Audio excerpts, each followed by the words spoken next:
Hello hi and welcome back. कैसे आप सब? उम्मीद करता हूँ आप बहुत अच्छे होंगे। मैं हूँ ओवैस हुसैन और स्वागत है आप सबका ओएच लर्निंग प्लेटफॉर्म में।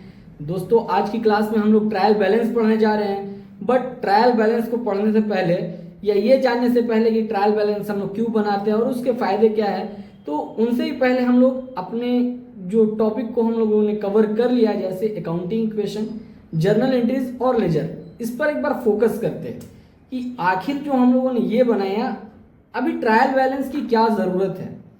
तो चलिए इसको एक बार समझते हैं कि अकाउंटिंग इक्वेशन जब हम लोग कर रहे थे तो हम लोगों ने देखा कि assets equal to liability plus capital. मतलब क्या है कि ओनर के पास अगर कोई सा भी एसेट है, एक लाइबिलिटी खड़ा किया है या अपनी कैपिटल से ले लिया है, ठीक है।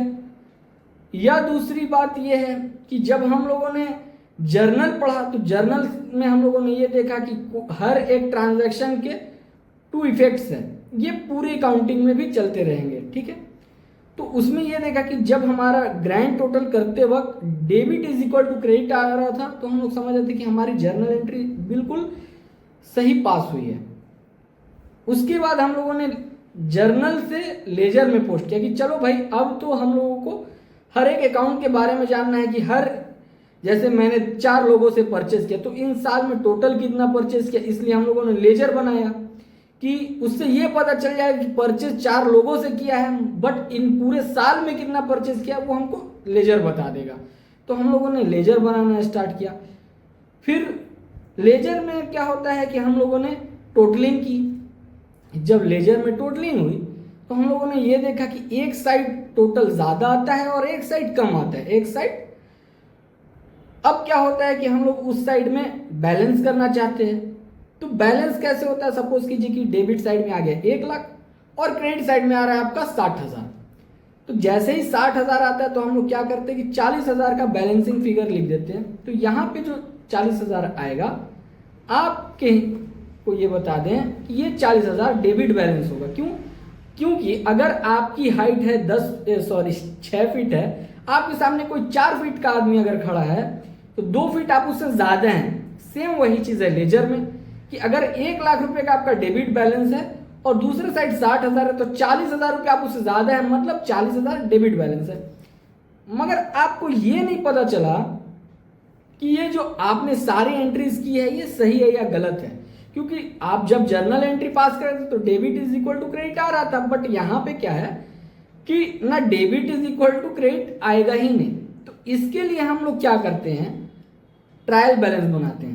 और एक बात कि ट्रायल बैलेंस क्यों बनता है, आपके पास बहुत सारे लेजर होते हैं। जब आप जर्नल एंट्री पास कर रहे होंगे तो आपने खुद भी देखा होगा कि आपके पास बहुत सारे लेजर होंगे, जैसे बैंक का, कैश का, परचेज, सेल, जीएसटी में भी एसजीएसटी, सीजीएसटी, आईजीएसटी, यूटीजीएसटी, जो कोई भी है, एक्सपेंसेस का, इनकम का, बहुत सारे लेजर होंगे जो कि बहुत सारे पेजेस पन्नों में आ जाएंगे और आपको एक बार के लिए देखना बहुत मुश्किल हो जाएगा, समराइज करना बहुत मुश्किल हो जाएगा। तो आप क्या होगा कि आपके अंदर अरिथमेटिकल एक्यूरेसी नहीं आएगी। इसको हम लोग क्या करते हैं, समराइज करते हैं ट्रायल बैलेंस में। ट्रायल बैलेंस क्या है कि हम लोग एक अरिथमेटिकल एक्यूरेसी को अचीव करने के लिए हम लोग ट्रायल बैलेंस बनाते हैं। क्यों? क्योंकि हम, मेरे पास क्या नंबर ऑफ अकाउंट्स है, मतलब नंबर ऑफ लेजर है, अब उन सबको एक जगह पे लिखना है। तो हम लोग क्या करेंगे, ट्रायल बैलेंस बना लेंगे। और ट्रायल बैलेंस में हम लोग ये देखेंगे कि बैंक अकाउंट में कितना बैलेंस है। मतलब क्या है कि ट्रायल बैलेंस में सिर्फ बैलेंसिंग फिगर ही होता है पूरे लेजर का, कि हाँ इसका डेबिट बैलेंस है, चलो यहाँ पे लिख देते हैं। अब आप सोचिए कि क्या है, आप भी अगर बाजार से कुछ सामान लाने जाते तो क्या है, एक लिस्ट बना लेते कि इस लिस्ट में हम लोग लिख लेते हैं और बाजार में जब जाएंगे तो हम लोग वहीं से सब उठा उठा के सामान ले लेंगे। तो सेम वही चीज है trial balance.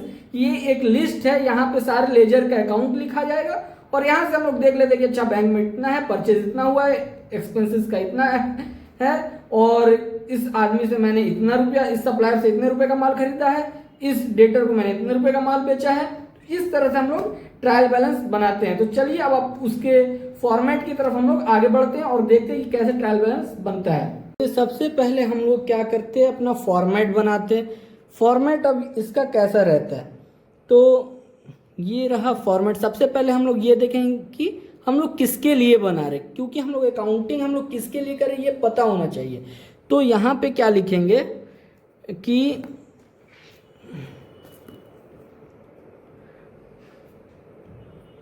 Trial balance of mister x, हम लोग मिस्टर एक्स के लिए बना रहे एज ऑन किस डेट पे बना रहे, सपोज कीजिए 31 मार्च को बना रहे हैं, ठीक है, 2025। ये हो गया हम लोग का ट्रायल बैलेंस का हेडिंग। अब आइए अब क्या होगा, तो फॉर्मेट सबसे पहले हम लोग बनाते हैं। ये आ गया फॉर्मेट, एक साइड में आपका आएगा डेबिट, एक साइड में आ जाएगा क्रेडिट, ठीक है। तो ये चीज़ हो गया आपका डेबिट अमाउंट और ये हो गया क्रेडिट अमाउंट। ये होता है आपका लेजर फोलियो। क्यों? क्योंकि मैंने अभी तुरंत बताया आपको कि आपके पास लेजर बहुत सारे होंगे तो वो एक पेज में तो नहीं आएंगे, तो बहुत सारे पेज होंगे, तो ये क्या होगा कि हम लोग को कैसे पता चलेगा किस पेज नंबर से ये अकाउंट बना मतलब आया है यहाँ पर। तो इसलिए यहाँ पे बनता है लेजर फोलियो। लेजर फोलियो का मतलब किस पेज नंबर से ये अकाउंट आया है। अब यहाँ पे क्या होगा कि हेड ऑफ अकाउंट्स लिख लीजिए या फिर आप नेम ऑफ अकाउंट्स लिख लीजिए। तो चलिए हम नेम ऑफ अकाउंट्स लिख लेते हैं।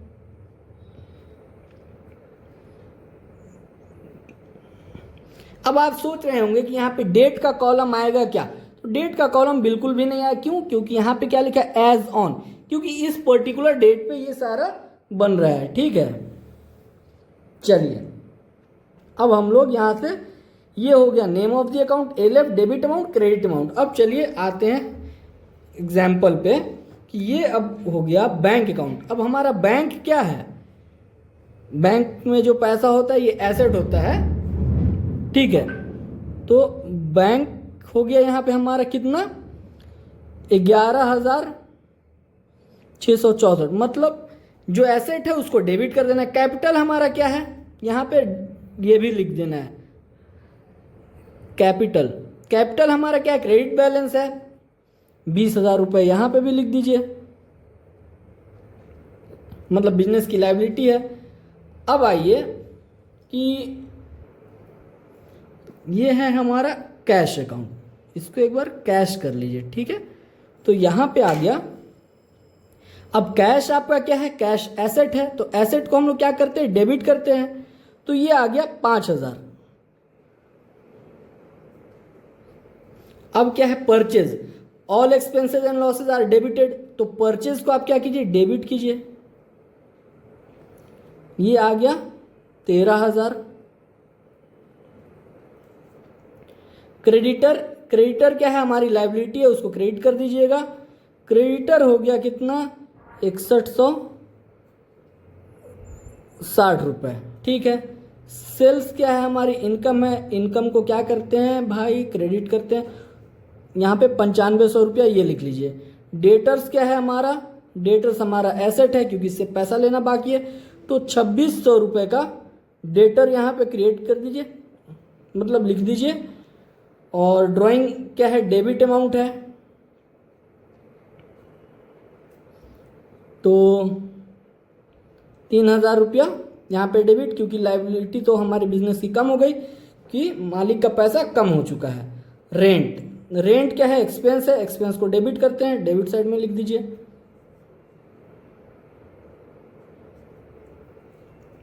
सैलरी एक्सपेंस है 3,000 रुपये, यहाँ लिख दीजिए। इनपुट सीजीएसटी, सीजीएसटी क्या है 3,000, एसेट है क्योंकि इसका हमको फ़ायदा मिलता है। इनपुट एसजीएसटी, तो आज आप लोग इनपुट जीएसटी का भी ट्रायल बैलेंस में मतलब एंट्री देख ही रहे हैं, तो 333 रुपये इसमें भी आ गया इनपुट एसजीएसटी। और इनपुट आईजीएसटी, जीएसटी 900 रुपये का इनपुट आ गया आईजीएसटी में, और आउटपुट एसजीएसटी।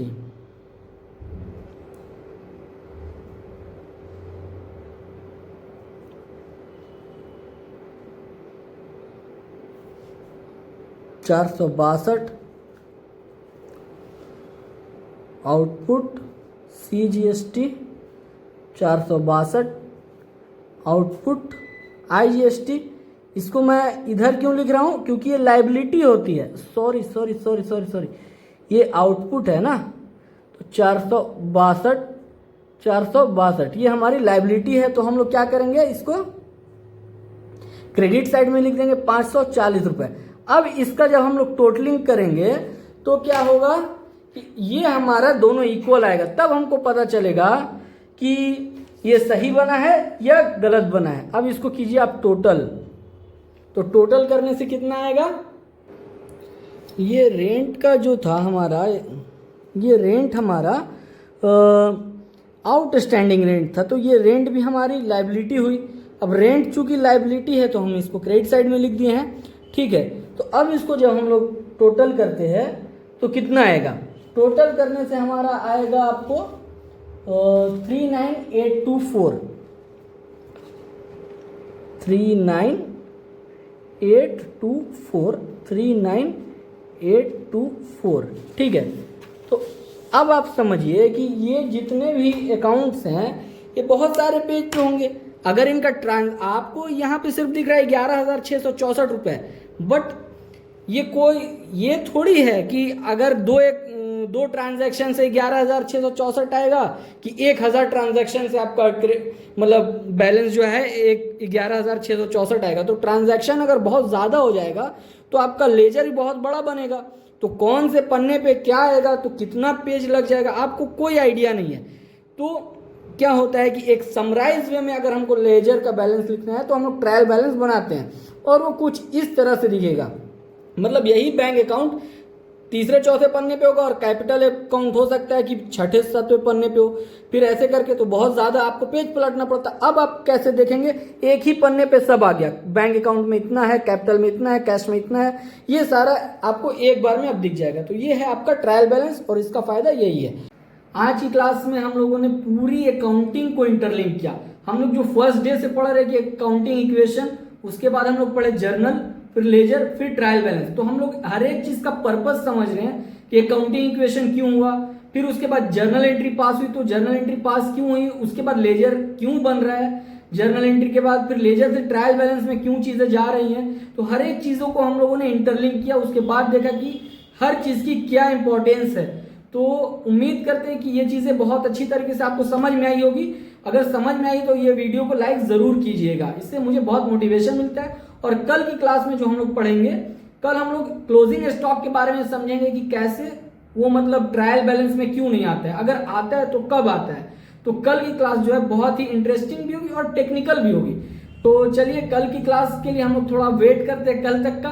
और अगर आपने मेरे चैनल को सब्सक्राइब नहीं किया तो प्लीज इसको सब्सक्राइब कर लीजिए और इसी तरह अपनी नॉलेज को बढ़ाते रहिए। तब तक के लिए सीखते रहिए और सिखाते रहिए, क्योंकि ज्ञान बांटने से बढ़ता है। धन्यवाद।